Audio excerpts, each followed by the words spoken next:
In this video, I'll be showing you how you can get any emote in Clash Royale that you want. So go to the shop, go to the collection part, and go to collections, and then go to the emote section. And then once you're here, you see all these emotes that you don't have, the ones that are grayed out. What you're gonna do is you're going to click on them, and you see the heart emoji below them.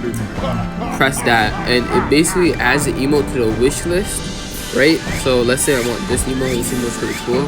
I add it to the wish list, and now once you're in the shop,